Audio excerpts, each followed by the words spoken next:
16 June 2026 আন্তর্জাতিক media ব্লুমবার্গের পর্দায় বসে কার্যত হাহাকার করছেন একজন টার্কিশ বিলিয়নিয়ার। তিনি একটি অ্যাভিয়েশন কোম্পানির চেয়ারপারসন, আর তার চোখে মুখে স্পষ্ট হতাশা। তিনি সারা বিশ্বের সামনে স্বীকার করে নিচ্ছেন যে ভারতের একটিমাত্র পদক্ষেপে এক রাতেই তাদের কোম্পানির $500 মিলিয়ন অর্থাৎ প্রায় 4700 কোটি টাকার মার্কেট ভ্যালু ধুলোয় মিশে গেছে। যে কোম্পানিকে তারা ইটের উপর ইট গেঁথে তৈরি করেছিলেন, যাদের কাছে ভারত ছিল সেকেন্ড হোম বা দ্বিতীয় বাড়ি, তারা আজ ভারত থেকে পুরোপুরি বিতাড়িত। নমস্কার, আমি সুশোভন। আপনারা দেখছেন অদ্ভুত অথচ বাস্তব। জিওপলিটিক্স বা ভূরাজনীতির আজকের এই স্পেশাল এপিসোডে আমরা সরাসরি ফোকাস করব 16 জুন 2026-এর সেই ব্লুমবার্গ ইন্টারভিউয়ের ওপর।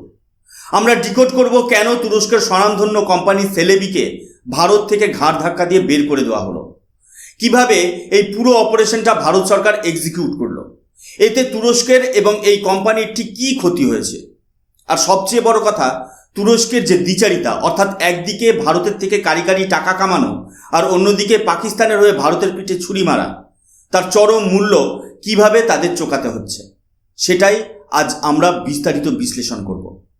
বন্ধুরা, প্রথমেই আসা যাক সেই বিখ্যাত ব্লুমবার্গ ইন্টারভিউয়ের কথায়।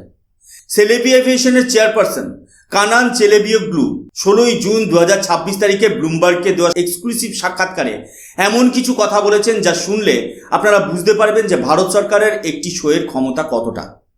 স্ক্রিনে এখন আপনারা ইন্ডিয়া টুডের সেই নিউজ আর্টিকেলটি দেখতে পাচ্ছেন, যার হেডলাইনে স্পষ্ট লেখা আছে, $500 million in value wipes out in a day, Turkey's Celebi on India ouster amid operation Sindhu. Celebi chairperson এই সাক্ষাৎকারে অত্যন্ত আক্ষেপের সাথে বলেছেন যে ভারত সরকার ওভারনাইট অর্থাৎ রাতারাতি তাদের সিকিউরিটি ক্লিয়ারেন্স এবং লাইসেন্স বাতিল করে দিয়েছে। এর ইম্প্যাক্ট এতটাই ভয়াবহ ছিল যে মাত্র একদিনের মধ্যে ভারতের মাটিতে কাজ করা আমাদের প্রায় 10,000 কর্মচারীকে অন্য কোম্পানিতে শিফট করে দেওয়া হয়। তারা নিজেদের মার্কেট শেয়ার পুরোপুরি হারিয়ে ফেলেন। কানান চেলেবিওগ্লু বলেছেন, মানিটারি ভ্যালু বা আর্থিক ক্ষতির কথা যদি একপাশে সরিয়েও রাখি, ভারত আমাদের কাছে আমার দ্বিতীয় দেশের মতো ছিল। আমরা ম্যাটিকুলাসলি এক একটা সেলাই করে এই কোম্পানিকে ভারতের বুকে দাঁড় করিয়েছিলাম, কিন্তু আজ সেই কোম্পানির অস্তিত্ব ভারতের মাটিতে শূন্য। এই ইন্টারভিউয়ের সবচেয়ে ইন্টারেস্টিং পয়েন্ট হলো সেলেবি এভিয়েশন আড়ালে আবডালে তাদের এই বিপুল ক্ষতির জন্য পরোক্ষভাবে নিজেদের সরকার অর্থাৎ তুরস্কের প্রেসিডেন্ট এরদোগানের ভুল পলিসিকেই দায়ী করেছে। চেয়ারপারসন বারবার বোঝানোর চেষ্টা করেছে যে তুরস্ক সরকারের র্যাডিক্যাল ফরেন পলিসির সঙ্গে তাদের এই প্রাইভেট কোম্পানির কোনো সম্পর্ক নেই। যখন ভারতে তাদের লাইসেন্স বাতিল হওয়ার প্রক্রিয়া শুরু হয়, তখন সেলেবি এভিয়েশন ভারত সরকারকে একাধিক চিঠি লেখে। তারা রীতিমতো কাকতি মিনতি করে বলে যে আমাদের সঙ্গে টার্কিশ সরকারের কোনো যোগসাজশ নেই। এমনকি মার্কেটে একটা রিউমার বা গুজব ছড়িয়েছিল যে প্রেসিডেন্ট এরদোগানের মেয়ের এই কোম্পানিতে শেয়ার রয়েছে। সেলেবি কোম্পানি মরিয়া হয়ে ভারত সরকারকে জানায় যে এই তথ্য সম্পূর্ণ ভুল। অর্থাৎ আপনারা লজিকটা বুঝুন, একটি দেশের কোম্পানি বুঝতে পারছে যে তাদের দেশের সরকার এবং তাদের রাষ্ট্রনেতার অ্যান্টি ইন্ডিয়া বা প্রো পাকিস্তান নীতির জন্যই আজ ভারতের মতো বিশ্বের অন্যতম বৃহৎ এবং লাভজনক মার্কেট থেকে তাদের হাত ধুয়ে ফেলতে হচ্ছে। তারা কার্যত নিজেদের দেশের জিওপলিটিক্যাল স্ট্যান্ড বা অবস্থানকেই দুষছে, কারণ পলিটিক্স করতে গিয়ে তাদের হাজার হাজার কোটি টাকার বিজনেস লাটে উঠেছে। এবার আমাদের বুঝতে হবে তুরস্কের পয়েন্ট অফ ভিউ আসলে কি এবং তারা কিভাবে দীর্ঘদিন ধরে ভারতের সঙ্গে একটা নোংরা ডাবল গেম বা দ্বিচারিতা খেলে আসছিল। তুরস্কের প্রেসিডেন্ট এরদোগান নিজেকে সমস্ত ইসলামী দুনিয়া অর্থাৎ 57টি মুসলিম দেশের বেতাজ বাদশা বা লিডার হিসেবে প্রজেক্ট করতে চান। সৌদি আরব বা ইরানের সঙ্গে প্রতিযোগিতায় টিকে থাকতে হলে তার এমন একটি দেশের প্রয়োজন যারা অন্ধের মতো তাকে সমর্থন করবে, আর সেই কারণেই তুরস্ক বেছে নিয়েছে পাকিস্তানকে। প্রতি বছর সেপ্টেম্বর মাসে যখন ইউনাইটেড নেশনস বা রাষ্ট্রসংঘের জেনারেল অ্যাসেম্বলি হয়, তখন নিয়ম করে তুরস্কের প্রেসিডেন্ট সেখানে দাঁড়িয়ে কাশ্মীর ইস্যুতে পাকিস্তানের হয়ে গলা ফাটান।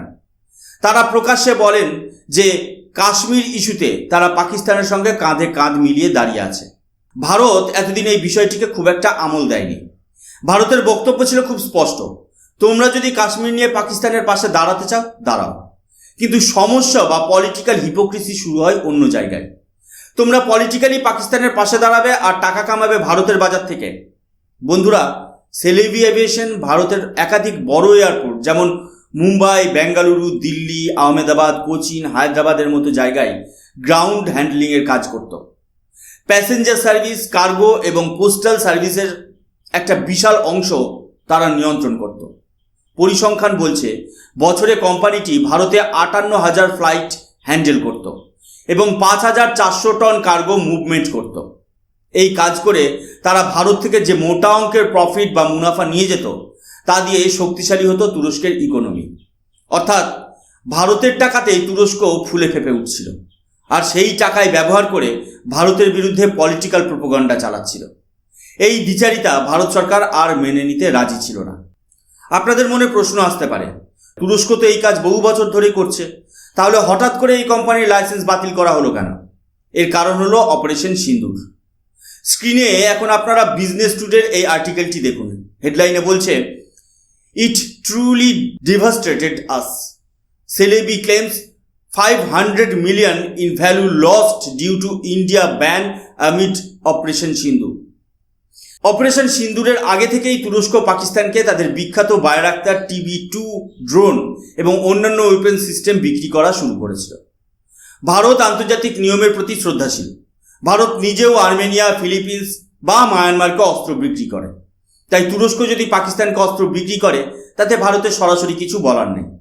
কিন্তু ভারত সরকারের চরম পদক্ষেপ নেওয়ার যৌক্তিকতা তৈরি হয় তখন যখন তুরস্ক শুধুমাত্র অস্ত্র দিয়েই থেমে থাকেনি। পাকিস্তান সেনাবাহিনী ওই অত্যাধুনিক টার্কিশ ড্রোনগুলো ঠিকমতো অপারেট করতে পারত না।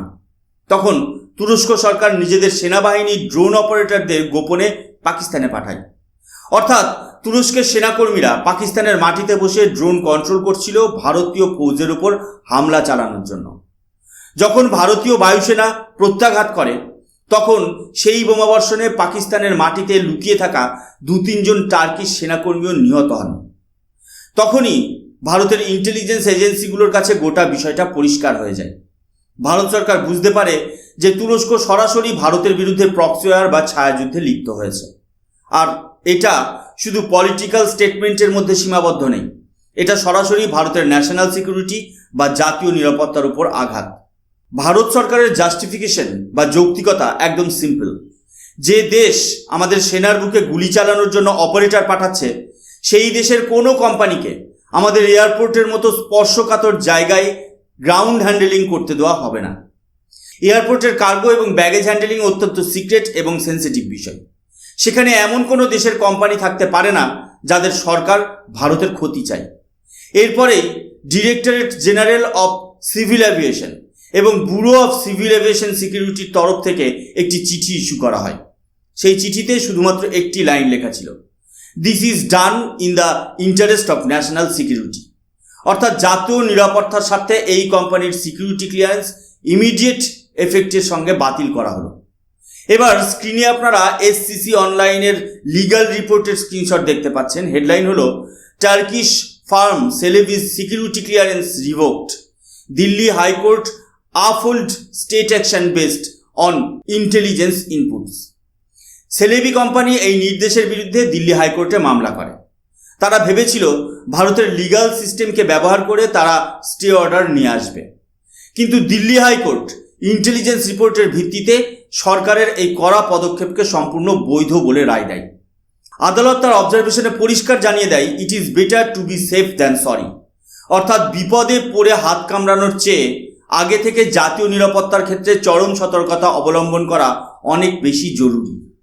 ভারতের এই মাস্টার স্ট্রোকের ফলে শুধুমাত্র সেলেভি কোম্পানির $500 মিলিয়ন ক্ষতি হয়নি, পুরো তুরস্কের অর্থনীতি এবং জিওপলিটিক্যাল ইমেজে একটা বিশাল ধাক্কা লেগেছে। প্রথমত, তুরস্ক বুঝতে পেরেছে যে ভারত এখন আর শুধু বিবৃতি দিয়ে চুপ থাকে না, ভারত সরাসরি আঘাত করে। সেলেভি কোম্পানির এই পরিণতি দেখে তুরস্কের অন্যান্য বিনিয়োগকারীরাও এখন আতঙ্কে রয়েছে। দ্বিতীয়ত, ভারত শুধু ইকোনমিক ফ্রন্টে বা অর্থনৈতিক দিক থেকেই তুরস্ককে আঘাত করেনি, ভারত তুরস্কের আশেপাশে থাকা তাদের শত্রুদের হাতে অত্যাধুনিক অস্ত্র তুলে দেওয়া শুরু করেছে।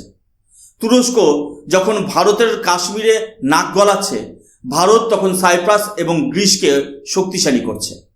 ভারত তাদের হাতে লং রেঞ্জ ক্রুজ মিসাইল, ব্রহ্মোসের এক্সটেন্ডেড ভার্সন এবং Pinaka multi barrel rocket launcher তুলে দিচ্ছে। তুরস্ক এতদিন গ্রিসকে হুমকি দিত, আর ভারতের মিসাইল গ্রিসের মাটিতে বসে তুরস্কের রাজধানী আঙ্কারা পর্যন্ত আঘাত হানার ক্ষমতা রাখে। এছাড়াও ভারতের সাধারণ মানুষ এবং ব্যবসায়ীরা যেভাবে স্বতঃস্ফূর্তভাবে তুরস্কের টাইলস, আপেল এবং ট্যুরিজমকে বয়কট করেছিল, তা তুরস্কের অর্থনীতিতে একটি ম্যাসিভ ব্লো বা বড়সড় ধাক্কা দিয়েছে।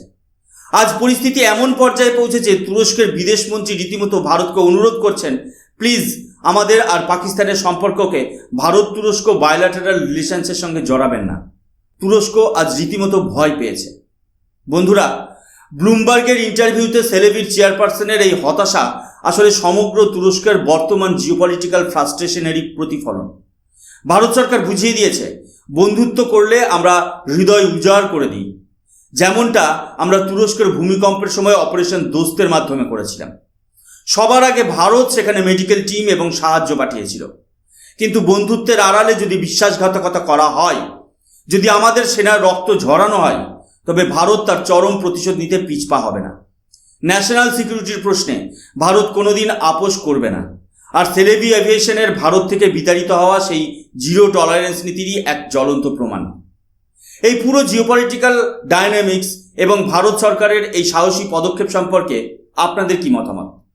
সেলেভি কোম্পানির এই পরিণতি কি তুরস্কের জন্য একটা বড় শিক্ষা? আপনাদের সুচিন্তিত মতামত অবশ্যই নিচে কমেন্ট সেকশনে লিখে জানাবেন। ভিডিওটি ইনফরমেটিভ মনে হলে লাইক করবেন, শেয়ার করবেন। আর জিওপলিটিক্সের এমন সব চাঞ্চল্যকর বাস্তবসম্মত নিউজ অ্যানালিসিস পেতে আমাদের প্রিয় চ্যানেল এবং আপনাদের প্রিয় চ্যানেল অদ্ভুত অথচ বাস্তব সাবস্ক্রাইব করে বেল আইকনটি প্রেস করতে ভুলবেন না। আমি সুশোভন আজকের মতো এখানেই বিদায় নিচ্ছি। দেখা হবে পরের ভিডিওতে নতুন কোনো জিওপলিটিক্যাল মাস্টার স্ট্রোক নিয়ে। ভালো থাকবেন, সুস্থ থাকবেন। জয় হিন্দ, বন্দে মাতরম, ভারত মাতা কি জয়।